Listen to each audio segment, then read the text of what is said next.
सुखी लोगों से मित्रता, दुखी लोगों के लिए करुणा। दुखी लोगों से मित्रता करोगे तो तुम भी दुखी हो जाओगे। दुखी लोगों के लिए, कोई अपना कर्म से दुखी हो रहा है उसके लिए करुणा रखो, मित्रता नहीं। समझ रहे हो ना? नहीं तो वो एक रोगी के साथ तुम भी उनके बिस्तर में बैठ जाओगे तो तुम भी रोगी बन जाओगे। अपना मास्क वास्क पहन के उनके साथ करुणा से उनके साथ रहना। दुखी व्यक्तियों के साथ करुणा। ऐसे पुण्य काम करने वालों को देख के खुश हो जाओ, ऐसे पाप काम करने वालों के प्रति उदासीन। पाप करता है तो वो अपना भोगेगा, और उनको सबक सिखाना हो तो सिखाओ, मगर द्वेष से नहीं। द्वेष से कोई किसी की शिक्षा नहीं दे सकता। द्वेष से देने वाले चीज को बदलाव बोलते हैं, सजा नहीं बोलते। सजा उसको बोलते हैं जिससे सीख मिलती है व्यक्ति को। हाँ, ये चतुरोपाय है, इस उपाय से चित्त प्रसन्न रहेगा और प्रसन्न रहता है। हाँ, आज इतना काफी है ना।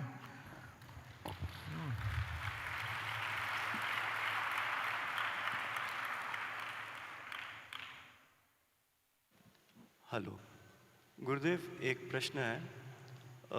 ये प्रश्न मुख्यतः वर्ण व्यवस्था और दलित वर्ण से जुड़ा हुआ है।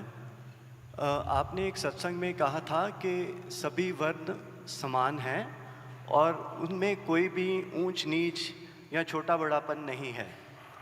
तो मेरा आपसे ये आग्रह है कि आप can you please revisit this and talk about equality, superiority और इन्फीरियॉरिटी ऑफ डिफरेंट वर्नास। Then what are the qualities bestowed upon Dalits, and how can they feel more confident and stable being? मैं बताता हूँ। देखिए, हमने अभी नहीं 20 साल पहले दलितों का विरासत करके एक किताब छापी, हेरिटेज ऑफ दलित। आप देखोगे, जरा मोड़ के देखोगे, हमारे देश के जो बहुत बड़ा 2 ग्रंथ है, एक है रामायण, दूसरा है महाभारत। दोनों के रचयिता का किस जाति से हैं? दलित वर्ग से है भाई। महर्षि वाल्मीकि, महर्षि वेदव्यास, दोनों दलित वर्ग से हैं। अच्छा, फिर आप सनक सनंदनादि जितने महर्षि ऋषि महर्षि हुए हैं, उनमें देखोगे तो बहुत सारे ऋषि जिनको हम शूद्र कहते हैं उस जाति से निकले हुए हैं। 2-3, ज़्यादा से ज़्यादा 4 ऋषि होंगे जो ब्राह्मण वर्ग से निकले, बाकी सब अलग अलग जातियों से निकले हैं ऋषि। इसीलिए हमारे धर्म ग्रंथ है, ये सबके लिए है, सिर्फ ब्राह्मणों के लिए नहीं है। महर्षि दयानंद ने इसीलिए वेदों को बहुत इन्होंने कहा, ये खोला कि जिसको अस्पृश्य कह के दूर रखती थी समाज, उन्होंने महर्षि दयानंद ने उनको भी वेद पढ़ाया। सबको वेद के लिए, सब वेद पर सबका अधिकार है। वेद में ही आता है, इमं वाचम कल्याणी ददामि जनेभ्यः, ब्रह्म क्षत्रिय वैश्य शूद्र सबके लिए मैं ये वाणी दे रहा हूँ, इस तरह से।